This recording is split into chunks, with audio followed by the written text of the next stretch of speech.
I am the Chief Small Business Officer here with the City of Chicago, and we are super delighted to bring today's panel conversation to you in honor of Black History Month. Over the past year, as you guys know, we have been dealing with the pandemic, but the business owners that we have with us today have figured out a way to pivot through creativity and through resiliency. And so we're super excited to have this distinguished list of business owners with us today that will share their journey in hopes of inspiring you to continue with your journey as we start to move towards recovery. You know, for us here at BACP, celebrating Black-owned businesses goes beyond a day and beyond a month, but it's every day with the work that we do. Over the past year, we've managed to stand up capital programs that was focused on equity. Commissioner Escareno and myself understand the impact that the pandemic has had to our Black-owned and entrepreneurs of color, but we also understand the historical systems that have been in place that have unfortunately not been a very positive, that has led to just challenges for our Black-owned businesses. And so again, we're super thrilled to have this wonderful group of panelists here with us today. Not only are they partners to us here at the City of Chicago, we consider them friends and advocating for reinvesting back into our communities, particularly on the South and the West Side, and most importantly with Black-owned businesses because of the value that they bring to our economy. And so with that being said, I'm going to transition it over to Commissioner Escareno, who has been leading this charge for years, who is an advocate to make sure that not only our work represents the fabric and the diversity of Chicago, but that the work that we do, we're addressing barriers and challenges, and we're trying to minimize them, not only through programs, but also through policies to make it easier for people to do business here in the City of Chicago. So with that, I'm going to transition to Commissioner Rosa Escareno. So thank you. Can everybody hear me? So I'm extremely excited to be here today. Some of my favorite people, having a discussion. These are very stressful times, and I will tell you guys that earlier today we were having a very stressful day, and Kenya and I are like, that's okay. We're going to a happy place now because we're going to be doing what we absolutely love, which is talking to our business owners across our city. And certainly during Black History Month, it's a wonderful opportunity to just bring attention to some of our heroes that are really getting it done. But we can't say enough what a challenging year this has been. And so on behalf of the mayor and all of my staff here at the Department of Business Affairs and Consumer Protection, we're here to support you. Just a couple of quick things to remind you that since COVID hit almost a year ago, I think March 14th, which is almost a month from now, is when we actually closed all the businesses down. So imagine, we've been in an extremely difficult time. So we've done a few things, just very briefly. We have deferred licensing and permits throughout the pandemic. People, if you are up for renewal of a license, you don't have to pay your renewal. As long as you were in good standing, you're good to continue to operate. That all of that was extended through June of this year. We also very quickly stood up a lot of the outdoor dining opportunities with many of our businesses have provided. Kenya and our shop was designated as the agency to administer all $126 million of money that the city put out. This is not what the federal government did. This is not what the state did. The city of Chicago is one of the few cities that put out this large amount of money to support business owners through grants and loans. So we've been extremely busy. We're very happy, but it's not about us. Today it's about our, who I call our heroes, our superstars. We have three amazing folks, and what we're going to do is I'm just going to do a quick intro of them, and then I'm going to have, I know we have Milton, Latrell, and we also have Stephanie Hart. We are waiting for one of our other entrepreneurs to join us. Rosa, just really quickly, Donnell has joined us from the Woodlawn. Oh, he is. Okay, wonderful. They're all on. We were hoping everybody was going to be on. But a little bit about the three of them. So Stephanie Hart of Brown Sugar Bakery, and gentlemen, I'm just making sure the ladies go first. She is located, she's got an amazing bakery. If you have not been there, this, definitely a reason to head out to 75th Street in the Chatham neighborhood. She opened her bakery years ago, but since then expanded to 2 additional locations, which are currently closed due to COVID at Navy Pier and on the city's west side. But most recently, extremely exciting news, she actually just during the pandemic has purchased Cupid Candies, a long-term candy shop, candy company that's been in Chicago. She's going to tell us all about that. Milton Latrell, he is the owner of Agriculture Custom Clothing, I apologize, was in Bronzeville. And I remember visiting your shop before COVID, this little shop in Bronzeville. And now you've moved downtown. So we cannot wait to hear about your transition and how things are going in the retail space. And then Donnell Digby also visited the Woodlawn restaurant. I remember an amazing cup of coffee there because I couldn't sit down to eat because we were busy, but also was our very first pop-up. Our pop-up license was, we had a press conference there, I think 2018, 2019 maybe. But in 2020, under COVID, Donnell has actually pivoted and is doing some outdoor dining via these pods. And we're going to see how they're all pulling it together. So gentlemen, I hope you don't mind, but I am going to go to the right place, which is with ladies first, right? Yes. So if everybody can just do a hand raise and applause of Miss Stephanie Hart. Stephanie, do you want to just give us a couple of minutes of your story, and then we're going to allow the gentleman to go. Stephanie? Gentlemen, for letting me go first. I appreciate you today. I'm excited to be here. Like you said, Rosa, I'm really happy to see all of us still here a year later. It's basically a year since we started dealing with COVID. And Brown Sugar started in 2004. We've been growing. COVID, like everybody else, it kind of put us into a little bit of a funk, but I'm excited that we have been able to utilize technology to try to pivot. We have expanded our online presence. We've expanded our product line to now include candy with the purchase of the Cupid Candy Factory. We're making candy. We just actually launched the Brown Sugar Life is Sweet line at the beginning of February. And we were able to do that at a pop-up in Nordstrom's. So we were really blessed about that. I'm really happy to say that right now, we are at about 80% of our staff that we had pre-pandemic, and we are fighting really hard to get back to 100% employees. We recently started shipping our cakes as of last week, and we were able to bring on 1 more employee, and hopefully our shipping department will grow and help us get back to that 100%. Again, I'm happy to be here, and I defer to the gentleman. Well, thank you, Stephanie. We're going to get into a lot of those details in our conversation. There's a lot that's happened. So Milton Latrell, Yes. why don't you go next and tell us all about what you've been doing? Hey, hey, praise God for just giving me to be on here with you guys. Appreciate everything that you guys have been doing. Just being a custom clothier down here in the neighborhood at 67 West Chicago Avenue, leaving Bronzeville, it's been different for me, but it's been fun. It's been forcing me to learn, and just been pushing my brand. I've been able to, since COVID, been able to really transition and start using technology and getting more in depth in the lifestyle of my clients. So I know we're going to touch bases on those different things like that. I don't want to say too much now, but just really appreciate you guys having us a part of this. Thank you so much. I think your input is going to be essential. People that are tuning in want to learn from all of your concepts. So, all right, let's go to Donnell. Donnell, how are you? Tell us a little bit about your story. I'm great. How are you guys today? Cool beans. So 2018, we were awarded the very first restaurant pop-up kitchen license with the commissioner. They came on out and supported.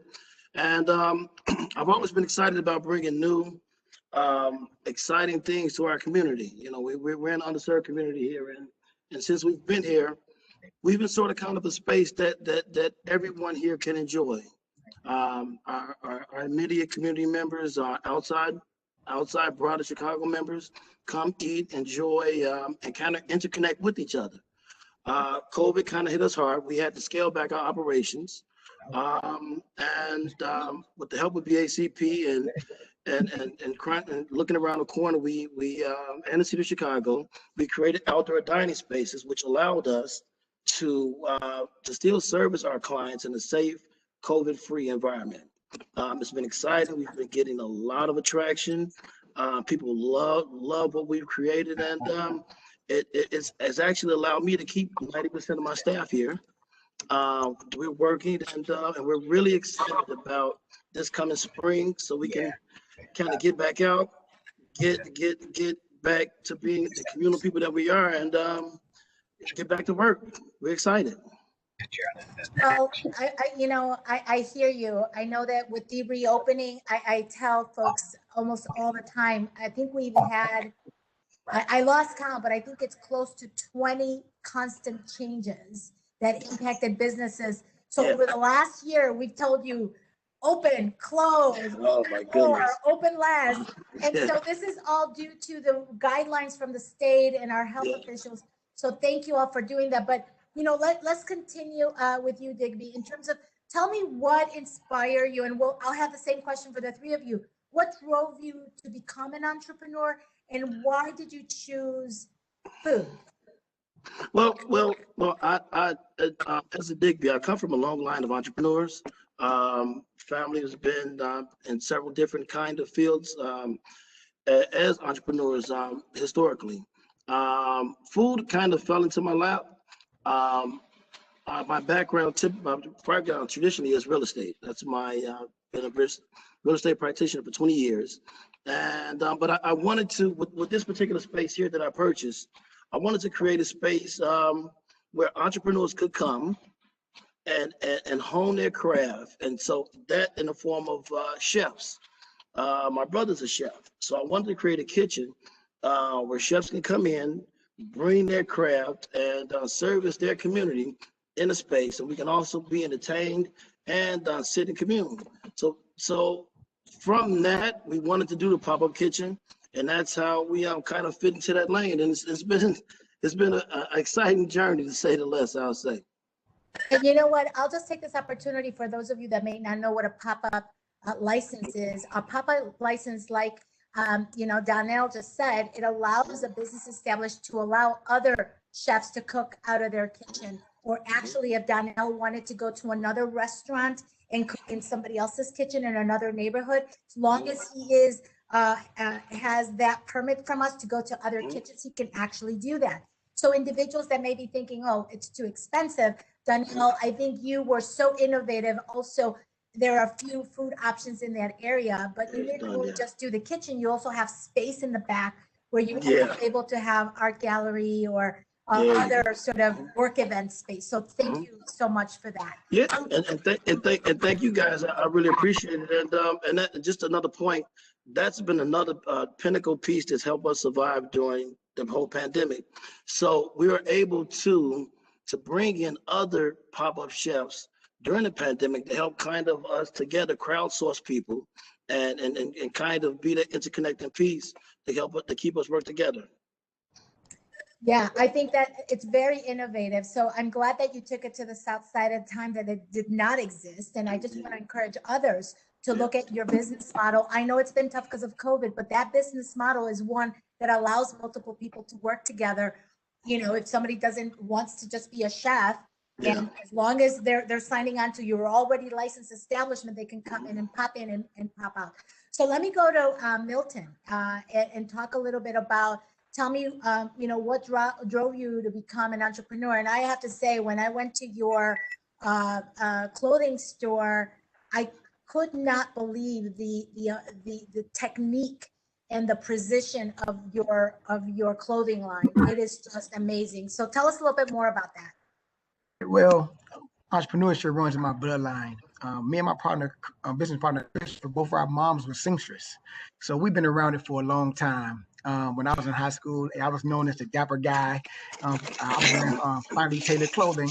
And just growing up, my mom was a seamstress, and I watched her style these guys and watching her build a confidence of how a guy feel when he have on something custom made. So that's I said, you know what? I've been around it. Why not let me take it from where she stopped and take it further? Yep, and that's where our creativity and our passion come from. Well, I think it's fabulous, and those that don't know your story and your store, they need to look you up online. You have a variety of products. You have, certainly beautifully tailored suits. You have hats. You have, I think you even have footwear, from what I recall. I have Oh to look yes, at the website, we but can fully dressed male come out of here. yes, and unique clothing. It's not something you can get anywhere else. So definitely, I love that it came from your mom and it evolved into what you have today. So certainly want you to stay in it for the long haul. All right, so Stephanie, why don't you just tell us how you got to how you became who you are? I mean, let's take us back.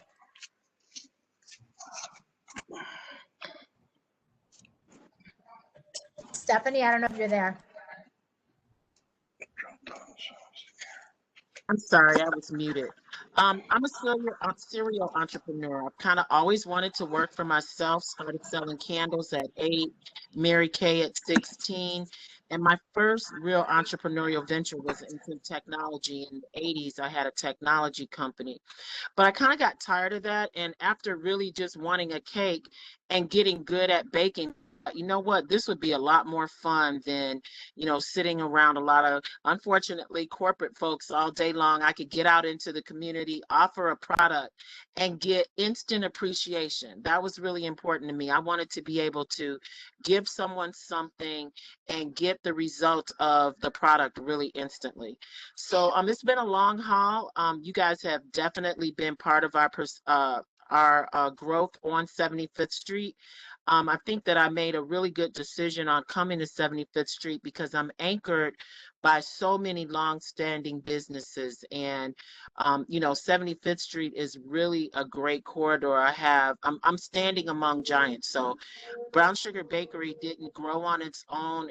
I really was incubated by Limbs and Army and Lou's that was open, and Soul Vegetarian and Francis and A&S Liquor. We all kind of worked together. And this summer during the pandemic, I think you can see a lot of that with our boardwalk and how we came together along with the city of Chicago to try to build even a better community through this pandemic. So I've just always wanted to be in business, and I wanted more instant gratification. And so Brown Sugar, 17 years later, yay. So Stephanie, if I can stay with you for the next conversation, you're talking about the pandemic, and I remember right around the civil unrest that first happened in late May, early June. I was out with Kenya, and I were out visiting the different neighborhoods, and I remember you held a group of people, all the business owners that had been impacted on your corridor, and that impact, we were just literally had shut down businesses. We were about to open. I remember it was that weekend we were reopening. And right as we were about to reopen, the first civil unrest happened, and the businesses up and down all over, but definitely remember 75th Street because you united all of it. You invited us to come and talk to the business owner, and that business community came together. You guys were picking up the debris. You were supporting each other. Talk a little bit about the pandemic impact, about, not just on the businesses and the devastation, but how everybody came together, and what is the after effect from that?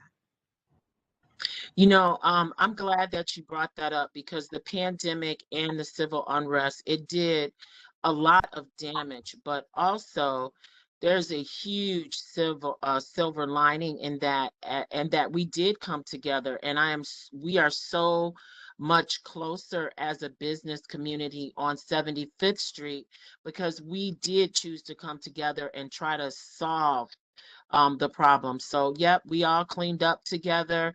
Yes, we all planned together, and it is just a much better community. You see us doing all kinds of interconnectivity with regard to businesses doing collaborations together.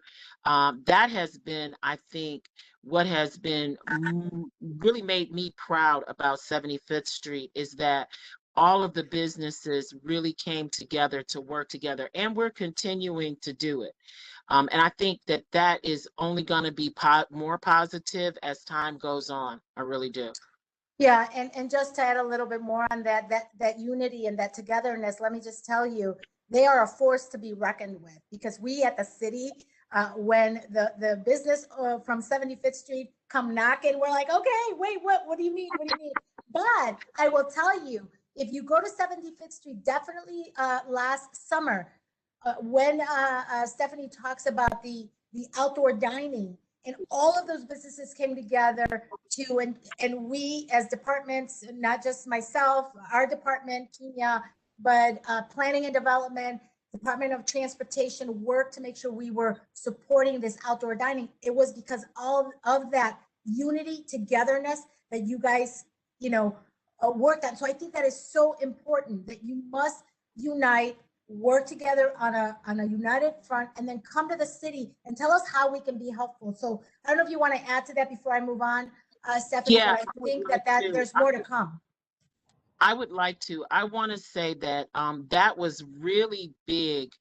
I felt like for the South Side of Chicago, not ever have we seen so much response. So I think that that is absolutely another level of unity, and also another level of cooperation that we had with the city of Chicago. And you're right, it was several departments. There were teams that got put to work building those structures for us to have outside dining and events. We were able to host events where folks came out and walked their dogs, and all of that kind of presence is what is necessary to change a neighborhood. We're not just looked at as, that part of the South Side anymore. People are really starting to feel comfortable to come to 75th Street, and that can only benefit not only the businesses, but the community as a whole. So we're very proud of the work that we were able to do this summer, and the cooperation that we got from the city of Chicago and everyone that you were able to put around us, from the architects that put special indoor housing in. We've got greenhouses out there. We've got heaters out there. So we were able to go all the way into December, and that made a difference. That's great to hear. So, just based on this concept, Donnell, I know that you have also pivoted.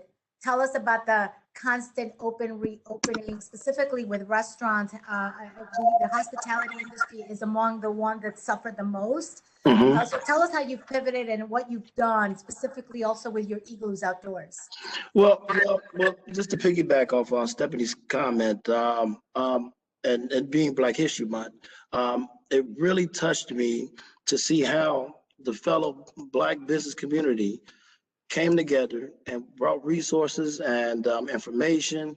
We're on Zoom calls with 40 other businesses weekly, with everybody, pouring in and feeding to each other to make sure that we all kind of, stay one step ahead and stay in tune with the guidelines and opening and reclosing and stay, so it's been inspiring to see everybody come together. I've never seen it before. In the small business community here on the South Side. Yeah. Okay, tell us about your igloos and how all of that came about. I don't think you see too many igloos on the city South Side. Tell us. Yeah, you don't. So my team and I, we kind of looked at Chicago being seasonal, and the winter is coming. So we decided prior to winter coming to order igloos.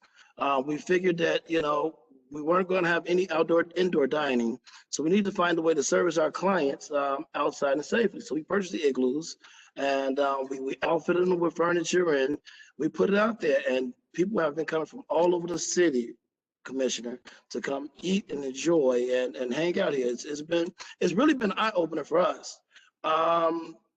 because we serve only separately in our outdoor spaces. We serve a separate dining menu. So, you know, and it shows us that and this might be a better way to pivot, that there's actually a space for fine dining here and on the 79th Street corridor. So it's something that we're looking at more, trying to figure out how we can keep pushing towards that direction. But the igloos and the pods, they've actually kept us afloat for the last, I would say, 4 to 5 months. And then just a final note on the COVID and the opening and all the guidelines that we've been issuing. Tell us how that has impacted your, you know, sort of leadership at your restaurant, and what have you had to do as an individual business owner to kind of adapt and change and shift? Well, just first and foremost, my biggest concern as a business owner is to make sure that I keep my employees safe. Buying PPE equipment daily, making sure everyone is staying, you know, far enough away from each other, and doing temperature checks and things like that. And also a really big thing that's helped us, and I'm really proud of BACP. Your outreach is great. You guys been emailing, texting, calling. Hey, what do you guys need? Are you guys abiding by this? And you know, so those kinds of interactions helps a small business owner stay within guidelines and keep me safe, my family safe, and even my staff safe. Well, thank you so much. We know how frustrating, I know it's hard for us to keep up, so we know how difficult it must be for all of you. Yeah. So again, safety has been the number one priority for all of us. So thank you for being great at it. And I'm so glad that you've pivoted. So let me go to Milton. Milton, I know that, you know, you're not in the dining world or in the food industry. Tell us about how this pandemic has impacted retail and what you've done to basically stay open. It has impacted retail tremendously. As you see here, right next to Michigan Avenue, and stores are closing left to right. And but what the pandemic has had me and my partner Chris to do was bring our creative juices to the forefront. Customer service has always been at the forefront of our business. So what we've done was, we know that a lot of our clients, they're entrepreneurs, they're Wall Street guys, bankers, and these guys wearing suits. So we said, well, everybody's on Zoom. How can we make money by utilizing Zoom? And the first thing we said was, well, they still have to wear a shirt and tie or a sport coat. So what we've done was, we came up with this thing where, how do we stop our clients from spending unnecessary money right now in these times? So we got so deep into their lifestyles. We started calling them one time a week, see what they was looking for, if they needed cufflinks, if they need ties, if they need face masks. What is it that they needed that wasn't just unnecessary? And those things allowed us to sell our masks, sell our cufflinks, sell our ties. We wasn't selling as much shoes and trousers then, but we was able to learn much more about our clients. And that right now has engaged us in our clients, and we have built a closer relationship with them. So you have you built the loyalty of those customers. What is was this all calling virtually? How did you accomplish that? So that others know how you and direct. So we utilize the social media a lot more, and then direct, hitting them at the hip, hit them on their phones. They all got their phones right there. So when their birthday's coming up, we hit them. When a lot of our clients, we keep a file on what they do. So the news and things like that, also we engaged in that more and knew what was going on. We have some City of Chicago some clients, so we was able to talk to them. And Kenya has been, I know she so exhausted me calling her late at night, and but she has been so supportive and just so open-minded on us growing, you know. And it's just been such a growing process. But at the same time, it pushed us to grow. You know, it pushed us to be more engaging and utilize who we already have. You know, we couldn't go out and get new clients because everybody was housed, you know. So we had to utilize the clients we had and get more engaged on who they are, and we've been able to sustain. So, let me stick with you, Milton, a little bit. With so many retail closing down, what are some of the things that you would suggest to others that may be listening that are, just like you, they know how to make their, whether it's their wares, whether it's clothing, whether it's crafts or whatnot. What would you recommend, just as we are still in the pandemic, and how they should, what are some of the takeaways that you've learned? Certainly social media and direct connection, but how did you stay in it? How are you staying in your retail space? And do you think that you'll be able to stay there for the long haul? Yeah, that's being creative. I mean, you have to get into the everyday lifestyle of your clients. So even if it's in, we just say the restaurant business, how they was able to get those igloos and heated things like that. They knew that their clients still needed times to relax, and still wanted to go out and not be shut in the home so much, so they was able to accommodate them with those things. For entrepreneurs, first, I would say I'm all for entrepreneurship, Commissioner. That time you put into your own business is never wasted, because you're always going to learn. You're always going to appreciate and benefit on the time you put into your own business. And and I tell you, Commissioner, watching this social media, seeing what people is buying, seeing what they want. I'm talking about from TikTok to Facebook to LinkedIn, everything, Instagram, everything shows you what people are buying. And I would tell anyone who's going to business, look at those platforms, see what people are buying, and add that into what your vision on you starting your business, That is really smart. I had not thought of that. I know that small businesses are starting their own Facebook pages and Instagram pages, but you're actually saying, take a look at what's selling, and then you enter and compete, right? Yeah, Amazon is making trillions of dollars because they are accommodating their clients. Okay, you want fruits and vegetables? We deliver it to you. Right. I mean, Amazon have their own labels, their own private labels of everything from batteries to just everything. Now they open up grocery stores, because it's supply and demand. And sometimes as a small business, we be so caught up, Commissioner, in what we want to sell and what we like. Right now is the time for that. We have to pivot into the consumer mind state. We have to focus so much on them and what they're buying. So for those people that right now, and I'll tell you that we know that there's a lot of resiliency. We're seeing people apply for licenses now. So let me start this new line of questioning for all of you, but let me stay with you, Milton.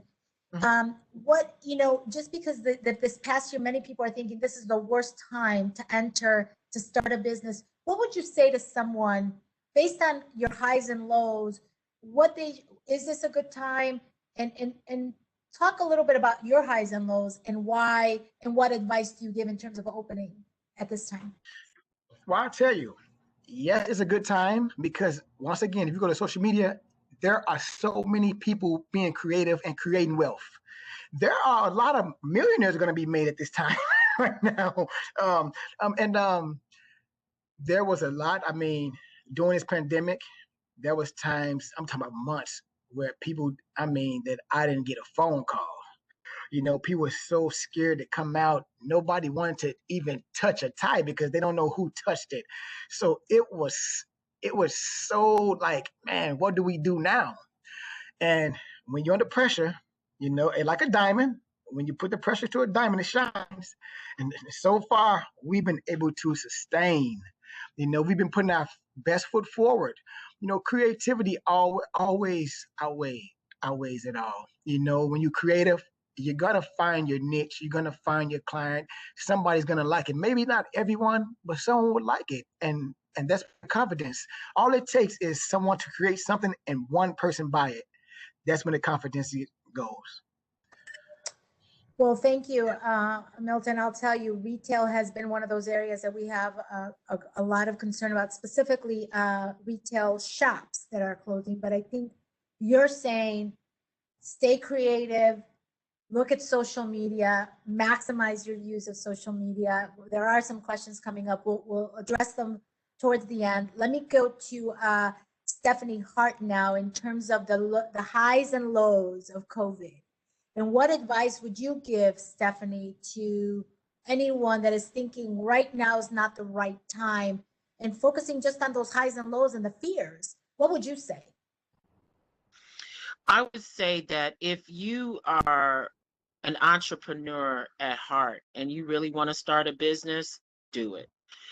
There really is, if you look at good times to do things, when is that? There's always going to be challenges, and maybe this is a time where you can actually view all the creative things that are happening. I actually don't think it's a bad time to start a business. If you're starting a restaurant business, and I know this is grim, but there's a lot of equipment out here. There's a lot of opportunities to team up with people, such as the situation that Donnell created at the Woodlawn. But there's a lot of opportunities like that out here right now. So people are being creative on how to get into the market. With the lows of COVID, the lows of COVID taught me how to get to the highs. I mean, really, the low was closing down my business and to be safe, and then figuring out how to reopen. And in figuring out how to reopen, I would say definitely look to technology when you're starting a business. Understand as much as you can about technology. How can you reach your customer if you don't have an open door? That's really important. And there are ways to reach your customer. As we heard Milton saying, he started calling his customers on the phone. That's something we haven't done in a long time. But you can call up people and you can take phone orders and you can build a website and you can take web orders. Even when you're closed down, you can start still doing business that way. The other thing I would say is that teach yourself about social media. Even if you're not quite ready to start your business, this is definitely a great time to learn from people that are out here creating all kinds of new ways to solve problems. So it's a great time to learn new solutions. YouTube University is your friend. I YouTube everything. Learn about SEOs, really understand and take time to study people like Donnell and Milton. Look at what they're doing. Milton said something that's really important. When you're starting a business, you have a concept. Everyone does. I had a concept to sell Southern cakes and desserts. You really do have to make sure that what you are selling and what you want is being received. And a great way to test that in COVID is by watching what's selling on social media. So I really think that, Milton, that was a great tip, is to look at what your competitors are doing. And then when you've got to get over the fear. I mean, I try to tell myself every day to do what I'm afraid of first. Like, that's how I kind of approach life. And you have your days. Today was a day for me that I worked and cried. Literally today, I was working and crying. And I tell people, oh, just don't watch that tear, but we're going to keep on going. But today was a frustrating day. And you're going to have those. So I would say to the fear, face it. You're accept it. It's okay to be afraid. You're not gonna never not be afraid. If you start, once you start, a year after you start and you try to go to the next level, you're gonna be afraid again. So fear is just part of being an entrepreneur. I love that. I think I started this conversation saying that I had a frustrating afternoon, but I knew that it was going to change quickly with talking to you guys. So yes, I agree. Face your fears. Challenge is part of the game. So let me go to Donnell. Donnell, again, the highs and lows of COVID and operating a small business, and your advice of those who may want to start right now. My true to heart feeling right now, and I've seen several businesses close in the community, be decimated and have to shut down and not operate. But I've also seen so many new ideas, new entrepreneurs coming, new creations coming, and I think because of COVID, and added with the civil unrest, the consumer is now thinking outside of the box, right? The traditional things that the consumer would consume or would purchase or would attend change because now you're looking at other creative options that you typically would not do, and those are lanes and those are opportunities that us as entrepreneurs can look, find, research, and then create an experience or a product or whatever it is that the consumer likes and create an entire new ecosystem for it, right? And that's what I'm seeing now. In addition to what Milton and Stephanie is saying, you know, you have to put your as an entrepreneur, put your ear to the ground and your eyes to the world and see and look and try to be in front of the consumer dollar, and it's there, and you can't be afraid. You just have to do your proper preparation and execute. I think it's a great time for it right now.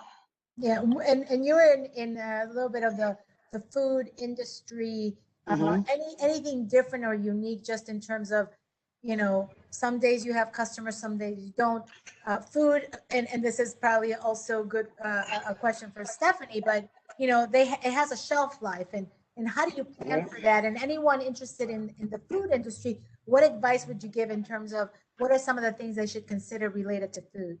Oh my goodness. And it's funny you asked that, right? And this is something that I'm totally trying my hardest to pick apart and figure out. I ride past Stephanie's corridor every day. I love her corridor. I see the line around her corner, and I'm like, oh my goodness, she's doing great. I love it. But one thing that I've learned, and this is just from my being a new entrepreneur in this space, is for us, and this is our personal experience, with the pods and with the outdoor dining.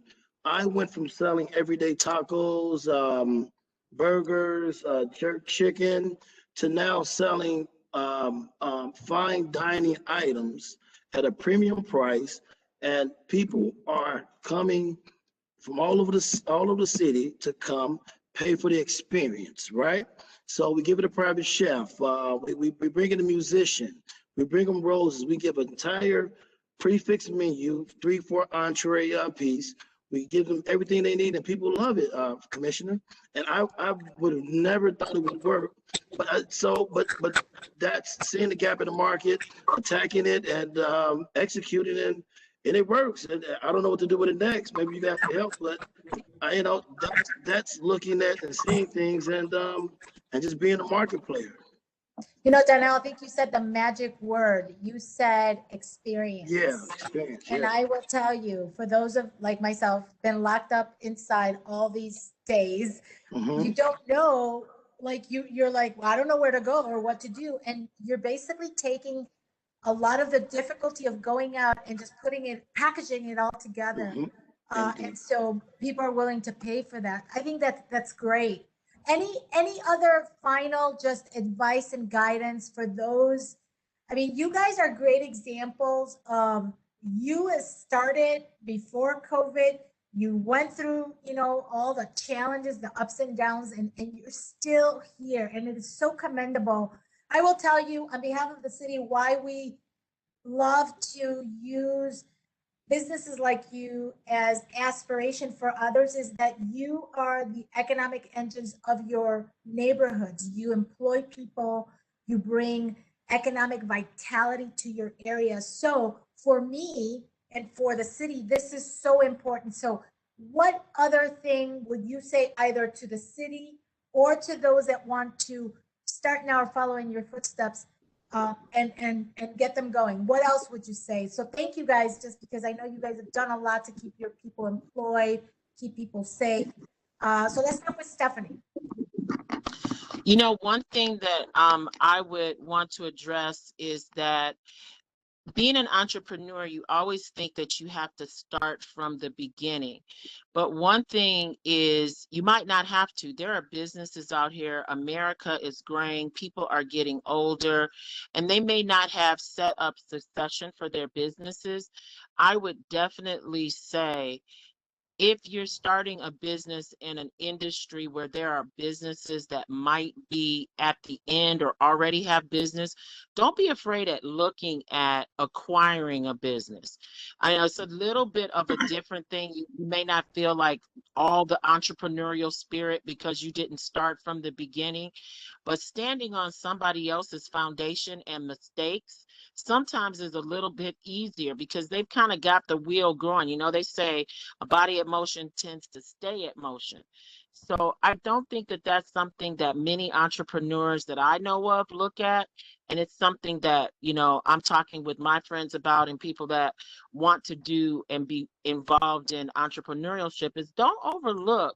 There might be a business out there that does what you want to do, that it may make sense for you to either partner with because they may need a few wins under their sales, or to actually look at acquiring. And it doesn't necessarily mean you need a lot of money either, because sometimes people just want out, or they might want out over time, and there's all kind of businesses that are bought and the owners actually finance the buying because they don't feel like they have any other options. So it's just something I would think that a new entrepreneur would want to look at, especially someone that has you know, their business plan done and understand that part of it. Look at that. It might save you a few years. Stephanie, let me ask you a question. I know in the past, this department has had workshops on succession because of the same thing that you just mentioned. Some families that want their business to continue, but their kids don't want it anymore. Where did you initially learn about it? Is there a place to go to learn about anyone who is giving up their business or the business is for sale? And I'm not talking the actual building, but the actual business. Is there somewhere to go? Oh yeah, I literally just, this is one of those things that YouTube University helped me a lot with, and there is websites out there that you can Google. One is Biz Buy Sell, BIZ Buy Sell, and they're listed. Businesses for sale are listed much like real estate are for sale. You know, you can go to the real estate sites and see all the buildings. You can tell it what state you're interested in, what industry you're interested in, and all of these businesses come up, and they're not necessarily, some might include, and thank you, Biz Buy Sell, yes. Some of them may include real estate, some of them don't include real estate, but you would be surprised how many businesses are out there. Like I just looked at a catering company with a girlfriend. This catering company was going out of business. They were renting their business for about 10% of their sales, and that included the rent for the space. And they were starting out with $350,000 in sales. And I'm just going to say, I remember part of the hardest part of my business was getting from zero to $500,000 a year. It was heck. Okay. And so I can imagine that. I'm sure that they, were making mistakes, but to go in and fix something sometimes is a little easier than to start from scratch. I think that's great advice, Stephanie. Thank you for doing that. I just threw it into the chat. All right, so why don't we go to Milton? Milton, any final sort of, and we're not done because we have questions, so I want to kind of pivot to the questions. But Milton, any final thoughts or just advice and guidance, or more that we could be doing to help businesses? Yeah, well, I'll tell you, you guys have been tremendously helpful, especially with this Black Shop Friday. That was like, man, we couldn't afford that kind of marketing. But I praise God for blessing us to be able to have our business. And to people who want to go into business, I tell them this: I say, go deep inside and find your gift that God bless you with. And once you go into that, it's gonna be a lot. You're gonna feel better for working hard. You'll feel good about working hard because it'll fulfill you. Once you find your gift, it will fulfill you. So hey, go into what you has been blessed to do and go for it. That's great. What about you, Donnell? Final words of wisdom, advice, and guidance, or for us, tell me what I could be doing better. Well, just overall, from my standpoint over the last year and seeing everything that we've gone through, our country's gone through, I think that my viewpoint is during pandemic and recessionary times and hard times, these are times when wealth can be built. And I think my advice is to buy, build, and create. You know, there's opportunity out there, great opportunities. Be creative, buy it, build it, and bring some economic relevance to the community. Let me ask one final question for the three of you. Did you guys receive any funding resources or any unique ways for people to find funding or support to start or grow their business? Well, one of the biggest resources that I've seen recently are some of the CDC's. The Food Lab Chicago is a great resource for restaurants. Their website gives you a gambit of funding, loans, granting. They keep you up to date on all the many opportunities that's there. Small business loans. For the food perspective, Food Lab Chicago is a great website that helps us out. Great. Milton? Yep. Yeah, I tell people going, we received some funding from Greater Inglewood Chamber. The Urban League is also such a real big place to go stop and join, and also Rebuild the Hood, the Law Roach Project. So those three and a couple friends, clients, and they came and they helped us. But the city has a lot going on. We just have to go ahead and apply for it and try to get it. What about you, Stephanie? I would say that definitely your website really, you put out everything. I get them. I get them Yes. from you. I get them from the state. And I think that it's up to us to apply for stuff. I did get, I applied for a grant through the state of Illinois before the pandemic and was awarded it during the pandemic and went ahead with my plans. But I also applied for, I just apply anytime it comes out, I apply because it's important. I think Donnell said this, our main goal right now is to keep our families going, right? And to keep our workers working. So I apply for absolutely everything. And sometimes I apply more than once. So there are grants that have come out in rounds. And if you don't get it in the first round, apply for the second round. And don't take it personal when you don't get it. Just keep applying. And everyone I know has gotten money from someplace that has been diligent about applying to help out. So I think that as far as these times go, it's been decent. You got to apply for your PPP. I also think I learned in the pandemic something really amazing. You have to have a relationship with where you put your money. Don't we just as entrepreneurs, we put our money in the bank and we write checks and we deposit, but you need to ask them what are they looking for in a company? What does their lending look like? How can they be supportive of you? Because you putting your money in their bank is supporting them.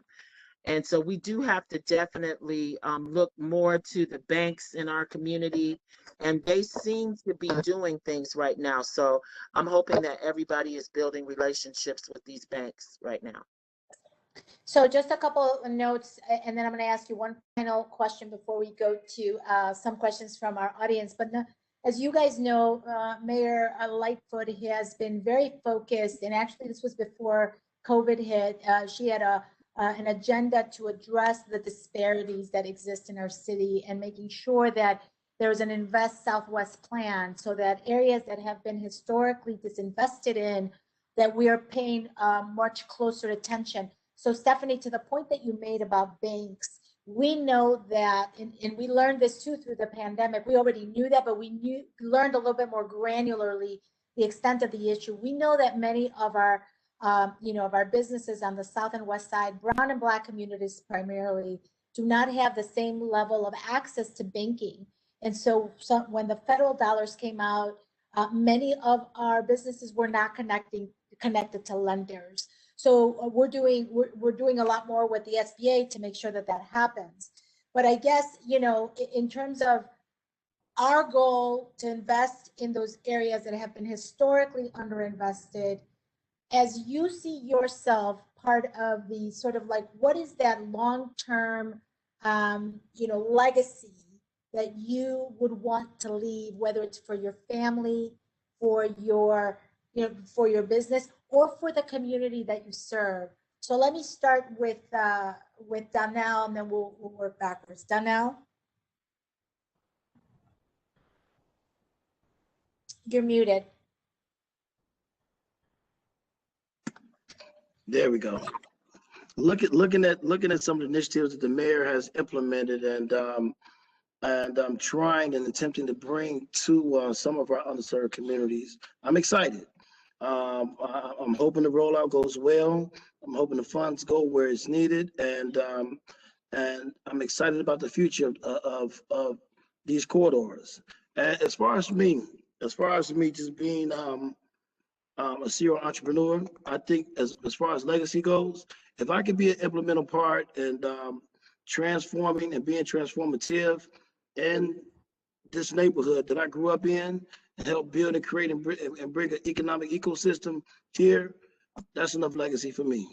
I want to see my community change and be better and look like Division, look like Milwaukee, look like North Avenue. We have the buildings.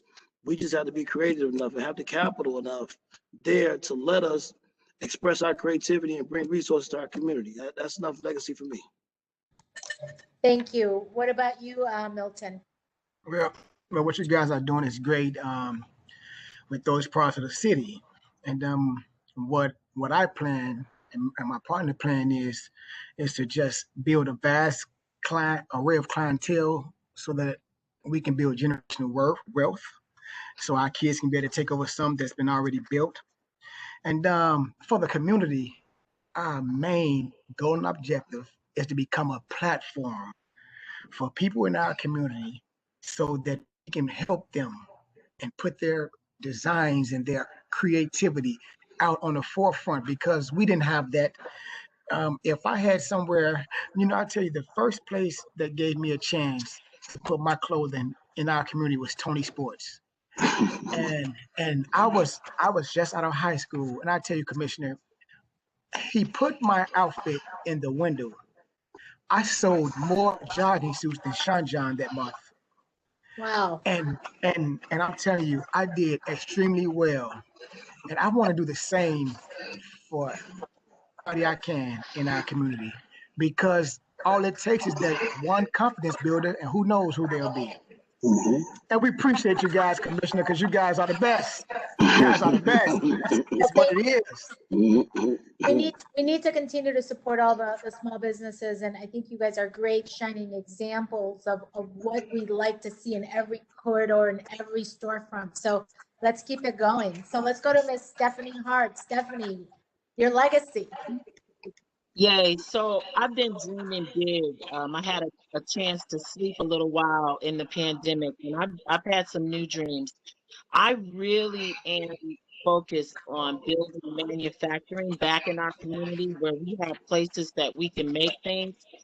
And much like Milton, I want to be able to not only manufacture my products, but give a platform for others to move into manufacturing their products locally without using co-packers that may not appreciate them as small entrepreneurs.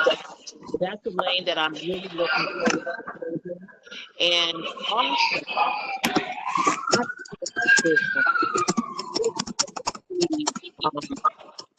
more ownership among the people that work with me. So I'm looking for both the city of Chicago, my aldermen, so that we can try to take employees. The Cook County workforce has a start with my employees to be able to participate in home ownership. Because as we generate the money, I would like to help us learn how to put it back into our community. If I could just make 50% of the people that work for me homeowners, I think I'm good for this time around.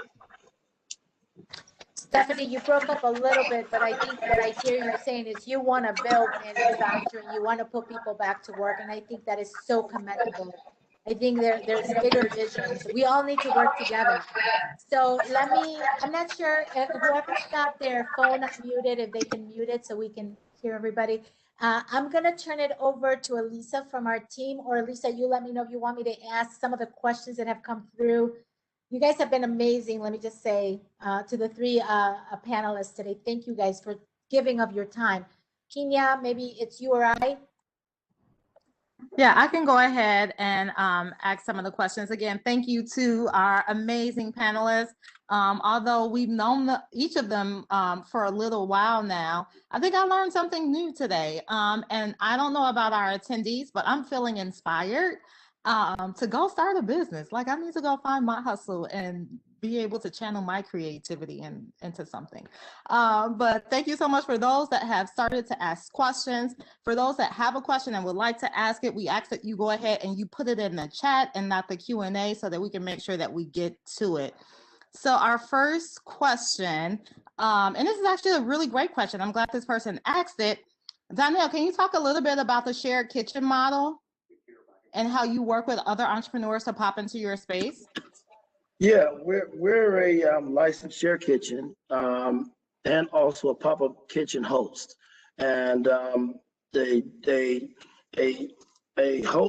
user can come in our space and utilize our space up to 90 days in our kitchen as a pop-up or as a shared kitchen, and either serve food or do food prep. You can apply online on our website, www.thewoodlawn1200.com. You will need a license from BACP as a shared kitchen user and other qualifying documentation, and email us, apply, and let's sit down and figure out how we can get you in here. We're excited. And Donnell, I think what the benefit of that is that Donnell, as the shared kitchen operator, can charge a fee to a shared kitchen user to use his kitchen.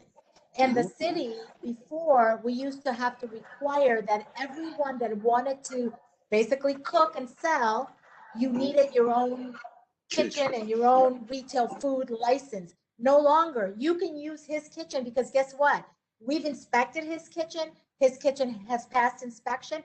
And ultimately, he is responsible for the cleanliness and everything of the kitchen. Now, as the shared kitchen user, when you use the kitchen and you cook, you own responsibility for the items that you cook. But Donnell holds the responsibility for the actual kitchen. So it's a unique concept. Very few people use it, but I think it's actually, to Stephanie Hart's point about there are many businesses out there that are ready to kind of be sold. In Donnell's situation, he has a kitchen, and any given time that you contact him, he may allow you to use it so long as you're properly licensed. Also, the shared kitchen user license is not that pricey. You know, and it allows you to pop into different places, his kitchen and other kitchens across the city. So just a little bit more on that, because I think it's a very unique concept, and I think it's great. Yeah, it's. I'm glad you guys made a big revision to it, and and just FYI, just for idea for someone, that one of the attendees that might want to try it. My phone and email rings 30 times a day with people wanting to get into the kitchen. Kitchen space is equity, and so anyone thinking about doing something, that's not a bad idea to look at, but yeah, it works. Build it, create it, and make it work. Awesome. Thank you for that, Donnell, and the great work that you're doing along 79th Street. Why don't you drop in the chat that email and your website so that if people wanted to connect with you, they can do that. Cool beans. So we have another question. Milton, this one is actually for you. How did you come up with the name agriculture? Well, to be honest with you, I was sitting on the curb of my home and God told me to name the store agriculture. Agriculture means to produce. Agriculture, cotton is a crop. Our clients, what happens is we design, which is our crop, they buy it, they water it, and it grows. That's a simple about agriculture. A crop of style. I love that. I love it. And I love the tagline, a crop of style. Yeah, like what you shared earlier about, being able to use creativity to be able to pivot and to meet the needs of your entrepreneurship model. it feels like creativity is just like in your DNA. It just flows through everything that you do. So absolutely love that name, agriculture. Get it. Stephanie, we have a question for you. Do you ever reach out and collaborate with other bakers? I collaborate with a lot of people. I just did collaborations this summer with Brian Jupiter from Ina Mays and The Frontier. I collaborated with Nicole Jordan of Nicole Jordan Catering. And I collaborate regularly with, we have one coming up like next week with Batters and Berries. So yeah, I do a lot of collaborations. I Stephanie, love that. And Stephanie, I was go just ahead, going to ask, Commissioner. can you add to the benefit of collaboration and why that's important? Absolutely. So when Brian comes to the south side of Chicago with the wonderful stuff that he has from Ina Mays, he reaches a new audience.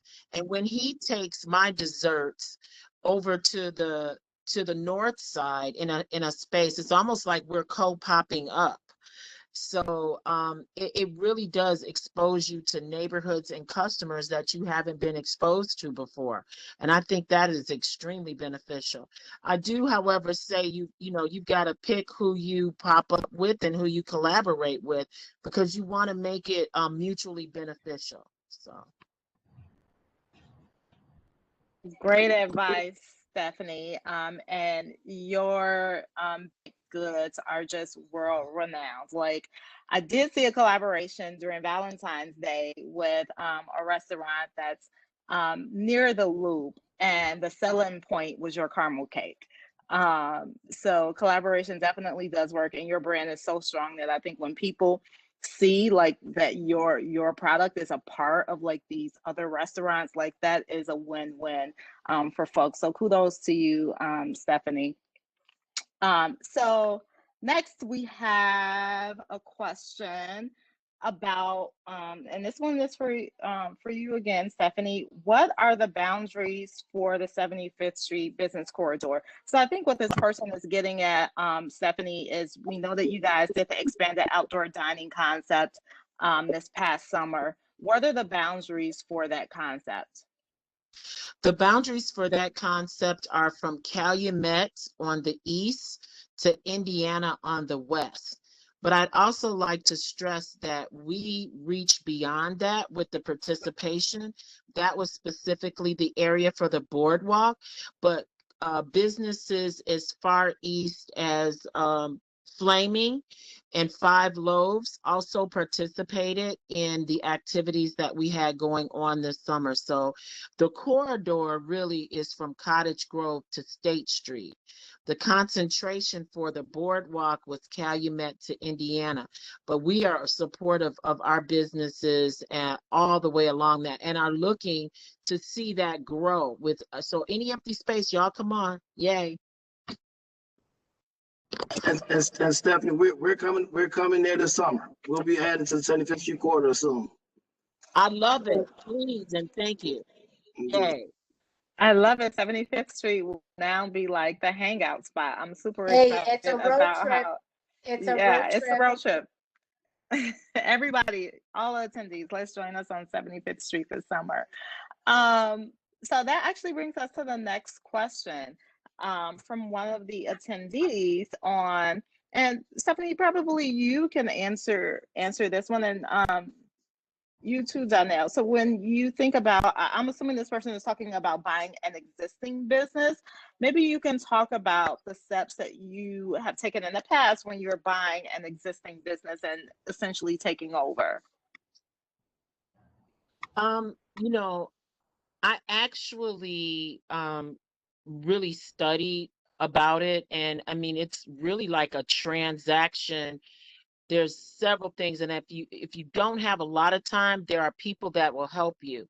I contacted a business attorney and I got some help on how to actually evaluate a business. There are things you can learn about it for yourself, but I would definitely say your accountant and your attorney are people that you definitely want on your team when you're looking at acquiring a business. But the first thing is dream and look. Like I hit Biz Buy Sell, like I hit the real estate, the realtor.com website. I like looking at real estate. I like looking at businesses. And I'm always looking. So in you're always looking, something may pop out at you. And if that pops out at you and you're interested in it, they're going to send you information about the business and you can start looking at it. You go and view the business. And then that's when you're going to want to start. If you're serious about going a step further, you're going to want to get an attorney and an accountant to help verify that the folks make the money that they say they make. Awesome. Any additional observations or items to share from our other two panelists on that question? She hit just about on the head, yeah.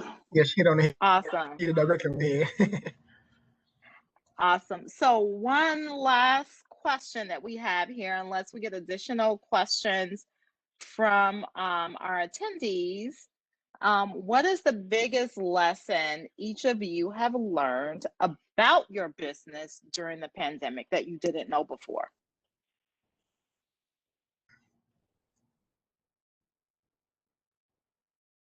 Customer engagement is necessary. Good, good. Thank you for that, Milton.